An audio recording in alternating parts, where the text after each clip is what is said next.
Muito obrigado, muito obrigado. A Sutra Sagrada é um poema que Dr. Masaru Taniguchi recebeu por inspiração. Quando as pessoas começaram a ler esse poema, começaram a acontecer muitas curas, muita solução de problemas de relacionamento, solução de problemas financeiros. E aí as pessoas começaram a chamar de sutra e, ao considerarem sutra, começaram a fazer sua leitura nos altares lá de casa, o costume japonês. E notou que isso também trouxe vários benefícios relacionados a antepassados.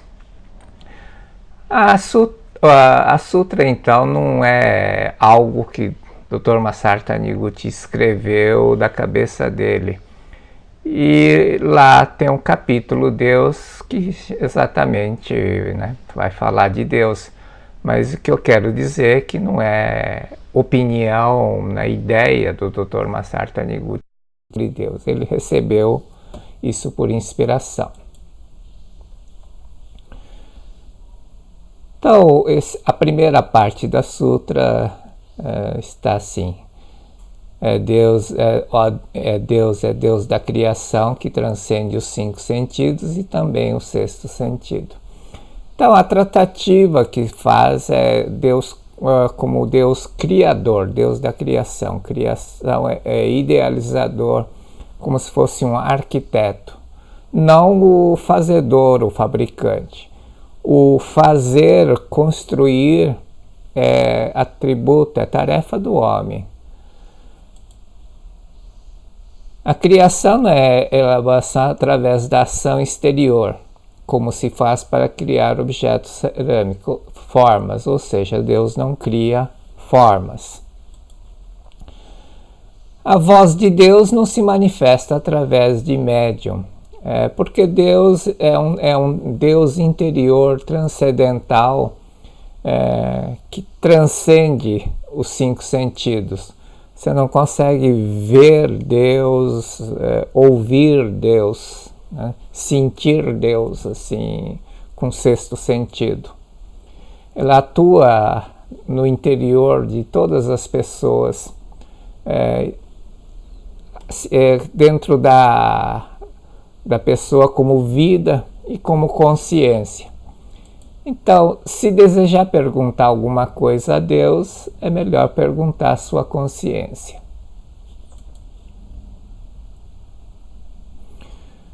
Deus é um ser sagrado, supremo, infinito.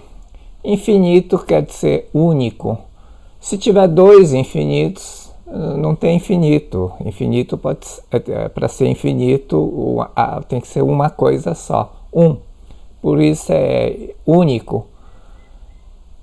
Existe uma mente que elaborou tudo isso. E aí não existe um território de Deus, né? Ou seja, aqui termina o mandato de Deus, o poder de Deus. Ele está em todos os lugares, ou seja, está dentro de todas as coisas e todos os seres. Deus é a mente que permeia o universo.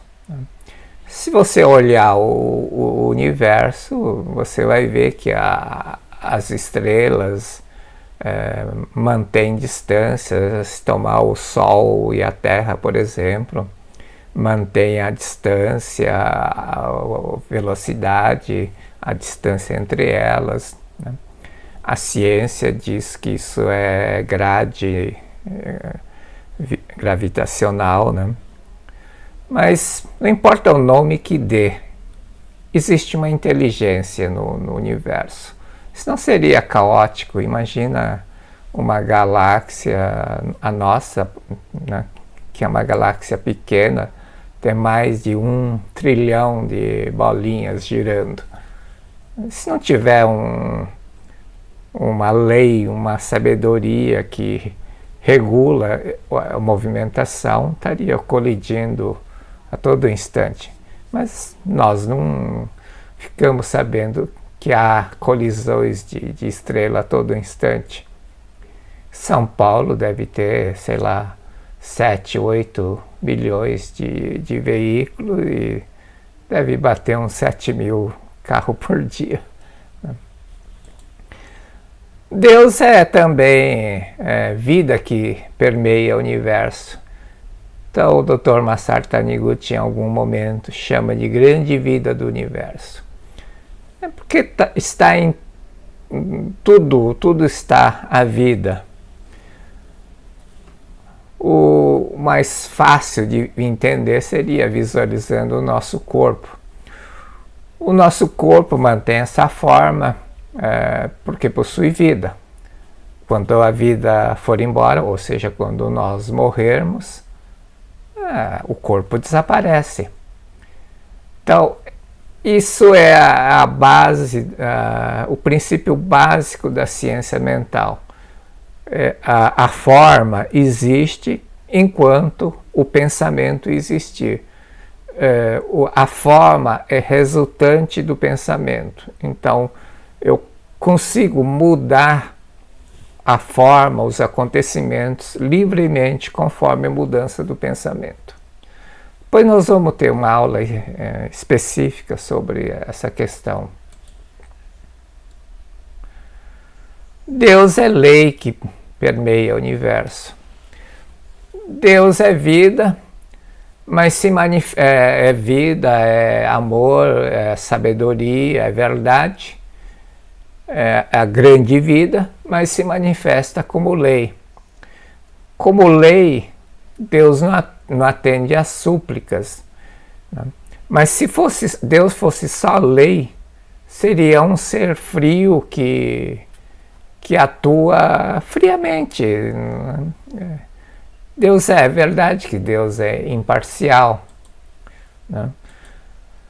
Sendo Deus a lei, por um lado é verdade que Deus não atende súplicas, porém se essa rogação for realmente convincente, atuará uma outra lei de nível superior.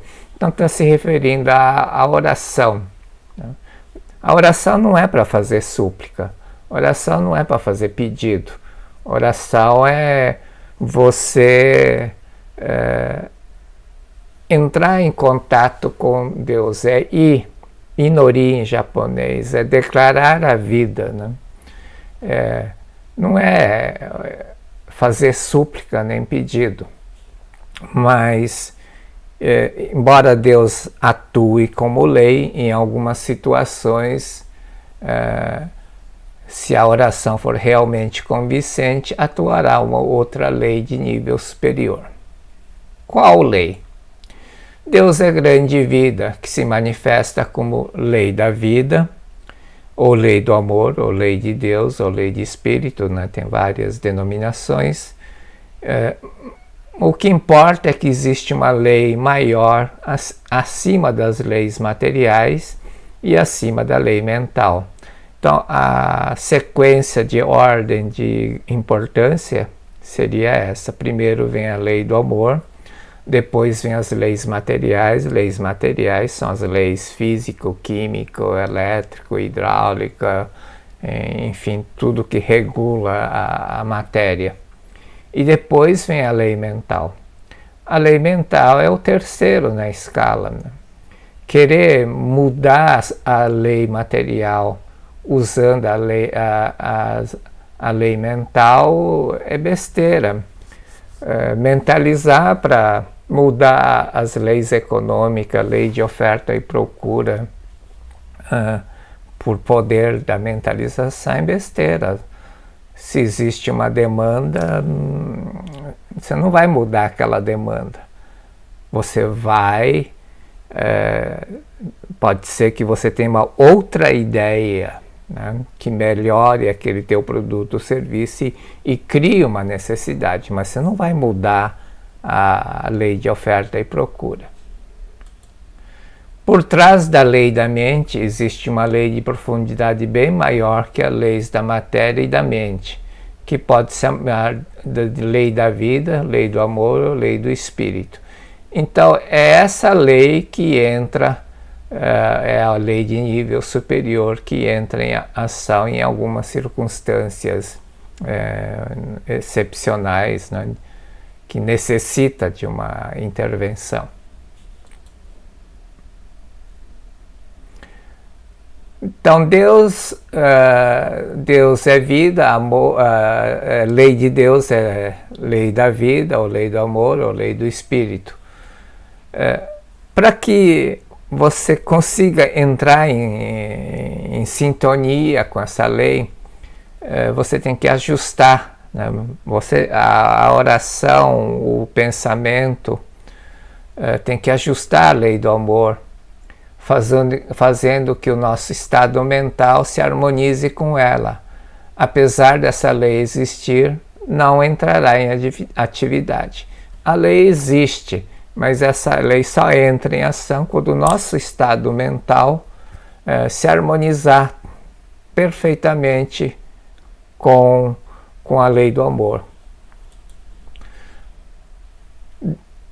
Dr. Masaharu Taniguchi diz assim: Deus não nos oferece graça levado por sentimento de parcialidade.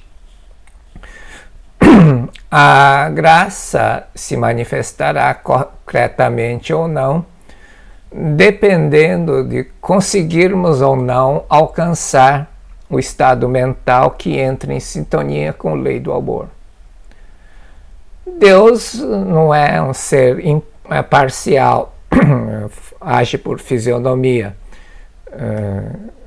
Não há como atender uma mãe, né, ou as várias mães pedem que o filho ou a filha passem no vestibular. Como é que vai atender uma mãe e não vai atender outra? Então, não dá para ser, né? Por isso que existe uma lei e segue essa lei. É como eu pedi para eu fechar um contrato e o meu fornecedor também orar para fechar o contrato. Por que Deus iria me escolher? Não tem sentido, né? Vai escolher por quê? Porque eu sou japonês? Não, acho que ele não faria isso. Então, a grande questão é como alcançar o estado mental para entrar em sintonia com a lei do amor. Essa é a questão. É bem fácil, né? As pessoas vão lembrar que é meditação, mas antes da meditação tem algo muito mais fácil, mais simples e mais pragmático do que fazer meditação. Então, nesse capítulo, vimos a definição do ensinamento do Dr. Masaharu Taniguchi sobre Deus. Deus é vida, é mente do universo e se manifesta como leis, né? Tanto leis materiais como a lei mental, mas não é um ser frio, por isso atua como Deus do amor, Deus da sabedoria, Deus da verdade. E esse Deus está no interior de todas as pessoas como vida, como consciência, como mente de Deus. Portanto, Deus está sempre, em qualquer lugar, em qualquer momento. Então, nunca vai nos abandonar. Se dá a impressão que Deus nos abandonou, não foi porque Ele abandonou, porque está dentro, não tem como abandonar. Mas nós é que esquecemos dele. Nós esquecemos porque levado pelo